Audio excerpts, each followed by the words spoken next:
Hi, friends. Today I want to talk to you about detoxification.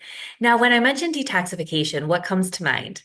Probably harsh and restrictive practices, juice cleanses, fasting, and just kind of beating up your body a little bit to try to eliminate all the toxins and things that are making you feel a little bit heavy.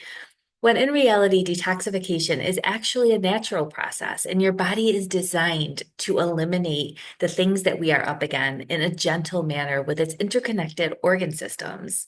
What I've done for you today is I put together a comprehensive naturopathic detox guide, which is focusing on gentle support to help you feel your best throughout this season of the spring. I just released a previous video on a gentle spring reset, which is what I like to think of as detoxification, because spring is a time in alignment with ancient traditions where we're shedding some of the heaviness of the winter and we're biologically aligned with the circadian rhythms of the spring to kind of just reset and to regroup and to rejuvenate. So it's a perfect time to do this. And that is why you're probably getting a lot of information about cleansing and detoxification around this time of year.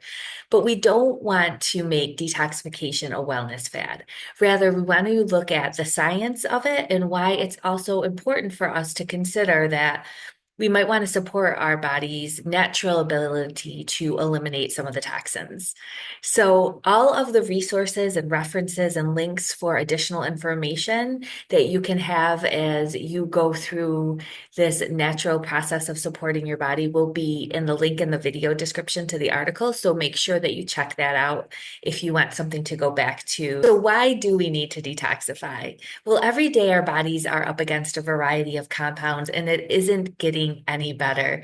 More and more of these chemicals are getting released into our environment, and they can be found in our household products, our foods, in pesticides and preservatives, and just the natural metabolic byproducts and oxidative stress that our body goes through every day doing its normal cellular activity. And over time, what can happen is that these different toxins can build up in our body and create this toxic burden. And it creates negative effects in the body, can show up as signs of fatigue or digestive discomfort, skin issues, brain fog, even hormonal imbalances. One of the ways to help alleviate some of the stress is to just avoid all that stressful things to begin with. It's easier said than done, though, because these compounds are ubiquitous in our environment. If we're just breathing, drinking water, or eating food, no matter how diligent we are, we're still being exposed to chemicals and toxins. And the good news is, if we nurture our body and give it the nutrients that it needs and support, our bodies can help to eliminate some of these undue stressors and go back to functioning in an optimal way.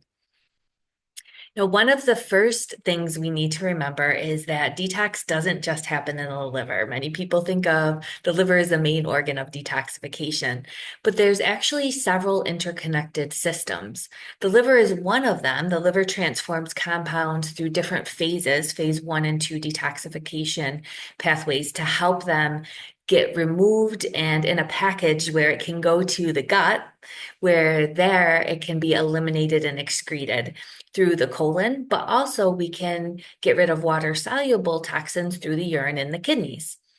And then there's also the lymphatic system, which is kind of like the body's drainage network, which helps transport cellular waste to our circulation for removal. It also plays a role in our immune function, our fat absorption, and fluid balance. Stay tuned because the lymphatic system is not getting enough attention, and I think it's going to be one of the star organ systems coming up in the next few years.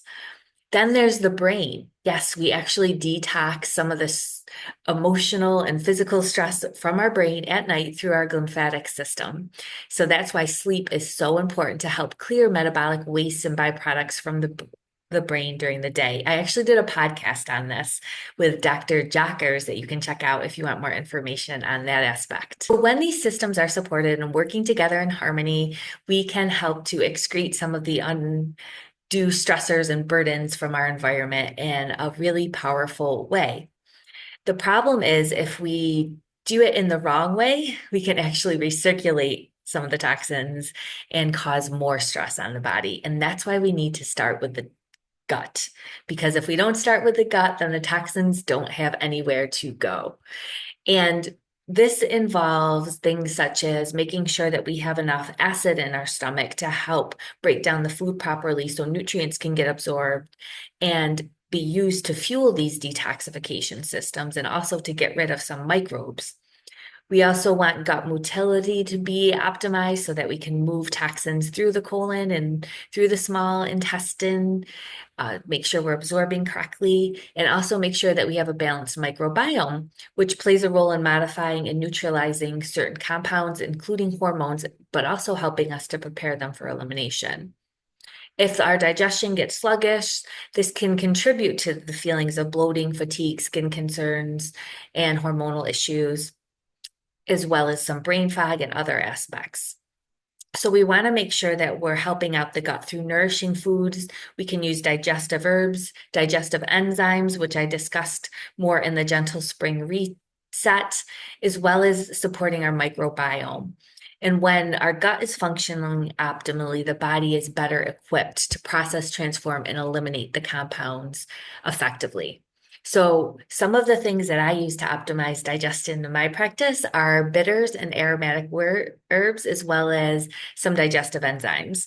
These bitters actually help stimulate bioflow, which is made in the liver to help our body eliminate some of the toxins. And it also can help stimulate the vagus nerve because when we smell these aromatic bitters, it actually causes us to help secrete some of these digestive enzymes through this stimulation of the vagus nerve. And then digestive enzymes can help us break down some of the foods that we're eating, and this allows the body to focus on repair, detoxification, and overall wellness, and also helps our body to eliminate more efficiently. Now, essential oils are awesome for detoxification. They're one of my favorite complements in a detoxification support in most of my protocols.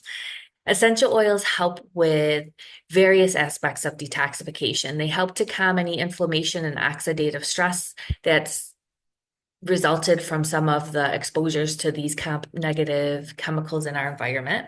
They can help support digestive and bioflow to help with detoxification.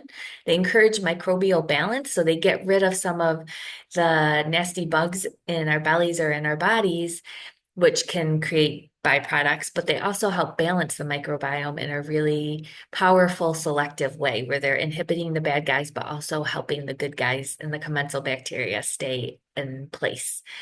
And they also help promote emotional resilience and nervous system balance, which is important because when our body is under stress, it can't fully heal. And then finally, we can use essential oils to help be part of a greener household and use them for some of our personal care products as well. And that can help decrease the chemical exposures. And actually, we can be exposed with things that can help our immune system and our liver versus hurt it.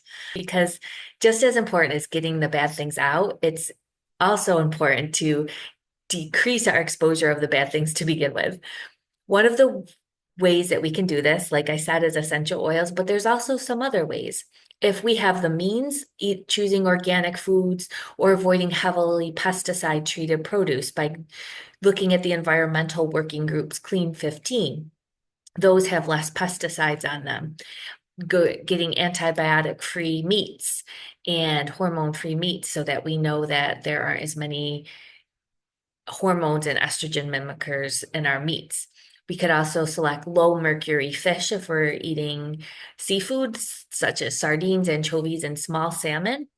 We talked about greener household cleaning options. So if you're not a DIY person with essential oils, there's a lot of great products out there that are environmentally friendly. I like to use the environmental working groups Skin Deep database, which rates different skin products as well as household products as toxic or not toxic. Filtering our water is important. I love reverse osmosis, carbon filters, and also ion exchange. If you get those 3 in 1, that you're usually getting most of the stuff out. And then we want to reduce our exposure to plastics, phthalates, and BPA. I have more specifics on these. Specifically, I go into water filtration, deeper, greener household cleaning products and all that. There's resources for that where you can look up the different steps to take to start making your house cleaner. So there will be a link in the video article if you want to go deeper. I really just want to kind of give you an overview of the guide in this video. Now, there's some lifestyle things that we can do. If we're talking about supporting our gut, we want to think about eating fiber-rich foods and polyphenol-containing plants and fermented foods. Polyphenols are naturally found in plant foods, and they help feed the good gut bugs. We want to think of hydration, drinking enough filtered water to encourage filtering out through the kidneys and getting our circulation moving. Movement is great for the lymphatic system. It's also great to help with elimination and circulation. Sleep is important for that lymphatic system and for restoration. Stress management is important because it can interfere with detoxification pathways. So thinking about deep breathing, using our essential oils to restoring balance. And then environmental awareness, right? Being aware of not exposing ourselves to unnecessary chemicals. So when all of this is in place, we can create an environment where our body can do what it's naturally designed to do. Now, as far as different supplements to support the body, what I talked about recommending aromatic bitters, enzymes, and then also microbiome enhancers, things like probiotic, prebiotics, postbiotics. We think of nutrients to support phase 1 and phase 2 optimization and maybe some herbals. We think about fiber, magnesium, and hydration for elimination and regularity. We think about B vitamins, antioxidants, and adaptogens to help with mitochondrial and energy support during detoxification. And then calming botanicals, gentle movement for nervous system and lymphatic support, as well as our essential oils. I actually put together a comprehensive guide with some of my top recommendations for gentle support of these processes and these 5 core systems that you can get again if you click the link in the video description. And you can go through some of the suggestions and choose what's right for you based on your needs and what you and your healthcare practitioner think would best serve you at this time. So I just want to conclude with saying that one of the main things I focus on in my practice with my clients is supporting the body. And this holds true for detoxification processes. And we can do it in a gentle, sustainable way by making some lifestyle choices, by supporting all the organs of elimination, and by just doing small, consistent habits every day that decrease our toxic burden and our stress and help our body to stay hydrated, support digestion, and just using gentle supports along the way. All of this can make a meaningful difference and help us when we're up against these everyday exposures. We want to think of detoxification as a way of nurturing rather than overwhelming the body and helping it clear its undue burden so that we can function and feel our best. So, sustainable daily habits, nourishing the body, using gentle support, and reducing chemical exposures. That's what it basically all boils down to. If you'd like an easy way to put this into practice, again, you can look at my spring renewal supplement protocol as well as the resources in the Ultimate Detox Guide, which will be available in the video link. Make sure that you subscribe to this channel if you love what you heard, and also share it with people that you think could benefit. We love to get the word out about safe, evidence-based practices that support the body rather than wellness fads that could potentially harm it. And also, when you subscribe and you share and you purchase from the links, it also provides me with the means to continue to give you this information for free. And I really appreciate your support and have a beautiful day.